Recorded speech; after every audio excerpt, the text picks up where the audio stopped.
Le calendrier de l'Avent du 19h de la place du village. Très heureux de vous retrouver comme chaque jour en ce moment. Et oui, on ouvre notre petit calendrier et on va donc ouvrir la fenêtre numéro 18 en ce jeudi 18 décembre. Ce soir, on va retrouver une figure du monde agricole des Pays de Savoie. Il réagit très fort justement par rapport à l'actualité. Il n'y a pas si longtemps de ça, on en parlait déjà durant cet été. La dermatose nodulaire contagieuse. Les agriculteurs sont donc de nouveau mobilisés depuis quelques jours sur l'ensemble du territoire français, notamment dans nos Pays de Savoie. Justement, on a une pensée ce soir avec justement qu'en pensait notre cher Lucien Puteaux, qui a été interrogé durant le mois d'août dernier par donc Alain Mollo, justement sur la dermatose nodulaire. On voulait justement mettre notre cher Lucien Puteaux. Vous avez donc bien écouté de tout ce qu'il dit justement sur cette maladie de la dermatose. Qu'est-ce qu'il en pense?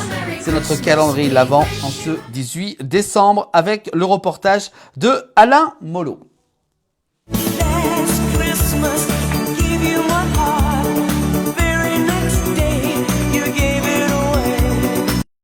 Lucien, que pensez-vous de la dermatose nodulaire contagieuse? Bon, alors c'est une nouvelle maladie qu'on vient d'aujourd'hui nous parler, subitement. Ça se demandait si elle n'avait pas été volontairement mise ou elle était en stagnation depuis longtemps et qu'un jour on dit ça c'est comme la guerre, faut y déclarer. Il y a quelque chose de bizarre là derrière. Bon, cette maladie, ça vient des pays d'Afrique. L'année passée, je sais qu'en Algérie, ils ont eu le même problème. Ils ont éliminé que les vaches qui étaient malades, ils ont vacciné. Et au fin du compte, au bout du vaccin, ils avaient 2% de vaches qui ont été malades, mais qui se sont guéries par elles-mêmes. Il y a quasiment peu de pertes. Alors je ne vois pas pourquoi aujourd'hui, chez nous, on permet d'abattre des troupeaux entiers. Alors qu'on est là sur un parti d'un coup de tête, on dirait que on est en train de vivre dans un climat empoisonné, alors qu'il n'y a pas de poison dans rien. La viande n'est pas empoisonnée, elle est comestible, le lait aussi. Les bêtes sont malades, bien sûr. Éliminer les bêtes malades, ça c'est normal. Mais je vois pas pourquoi on irait éliminer un troupeau, il y a eu 2 bêtes de malades, alors que les autres n'ont rien. Il faut les vacciner, mettre les vaches en quarantaine, suivre l'évolution de la maladie, et après on va voir ce qui va se passer. Je ne sais pas si on s'imagine aujourd'hui la casse qu'on est en train de faire. Quand on voit notre ministre d'Agriculture qui n'y connaît rien dans l'agriculture, qui n'a jamais trouvé une vache à la main de sa vie, et puis qui va nous dire bravo les paysans qui tuent leurs troupeaux. Non mais madame, si dans votre famille vous êtes tuberculeuse, il faut donc vous tuer, ainsi que toute votre famille. Est-ce que vous trouvez ça normal? Alors je pense qu'aujourd'hui, le problème de cette histoire, on a encore deuxième problème, c'est au niveau agricole, le syndicalisme. La FNSEA, eux, haut et fort, il faut abattre tout le troupeau qui est contaminé. Alors que la coordination rurale et la confédération disent non, faut arrêter ces conneries. Alors je vois pourquoi au niveau de l'agriculture, c'est des syndicats qui tout puissants, qui gèrent, qui font les plus grosses conneries du monde. Parce que la FNSEA aujourd'hui, c'est devenu un syndicat destructeur de l'agriculture. Ce n'est que pour les gros industriels, quand ils ont président là, qui a 7000 hectares de céréales, qui empoisonnent leurs céréales avec de la drogue du matin au soir, alors faut y arrêter.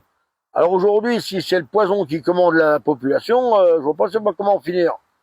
Mais aujourd'hui, cette situation de vaches, mettre des vaches à l'écarissage alors qu'ils n'ont pas de mal, détruire un troupeau, détruire un éleveur qui pendant des décennies a sélectionné ses maîtres et sont aujourd'hui anéantis, qui n'a plus rien, mais c'est scandaleux.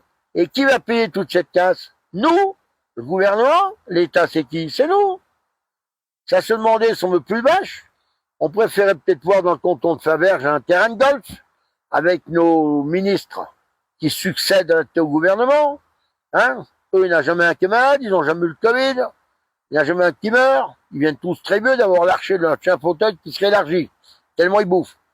Est-ce que c'est normal? Pas du tout.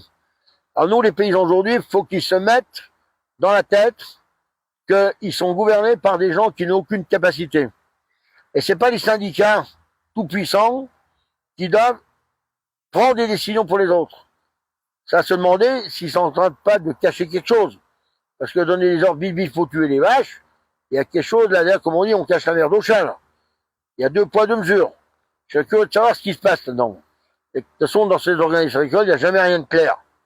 Dans la chambre d'agriculture, vous savez, quand elle est dominée par la FNSEA puis la préfecture, ça va pas bien loin. Je connais ça. Je suis rentré à l'intérieur en 94 pour la faire des totalités.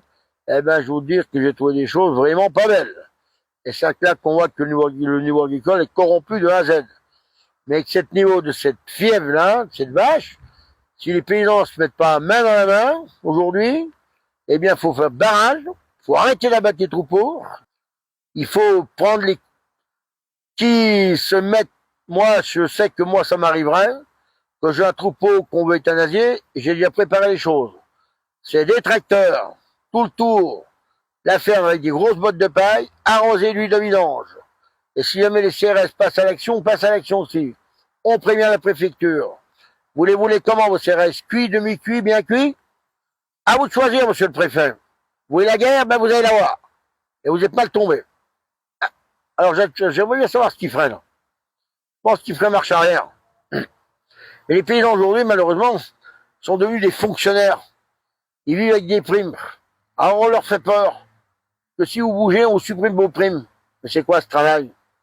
Vous vivez avec des primes, c'est de l'argent volé aux contribuables. C'est devenu des chômeurs déguisés. Pendant ce temps, les multinationales se frottent les mains à Lactalis, là, le grand seigneur du lait. Il achète le rien pour rien, qu'il soit bon ou pas bon. Il vend tout ce qu'il veut, comme il veut. Vous leur donnez votre lait à vendre, vous donnez la marchandise à ces gros groupes, et eux se remplissent les poches. Et vous voyez que les pauvres primes, vous travaillez 365 jours par an, et 365 nuits, et on vous anéantit, vous en rendez même pas compte. C'est scandaleux aujourd'hui, on a des choses pareilles. Merci beaucoup, Lucien.